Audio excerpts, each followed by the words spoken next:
Welcome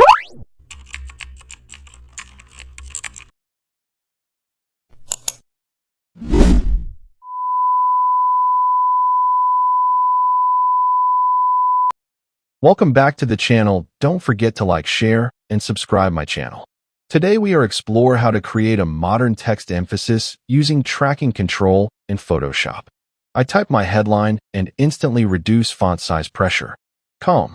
I open character settings and slowly increase tracking. I stretch the word space in my head. Space gives confidence. I pause and read the text again. It feels premium now. I add contrast by tightening tracking on a second line. This rhythm creates emotional balance. I align carefully, breathing patience into the layout. I step back and smile because the text feels intentional. Tracking is not technical, it's emotional spacing.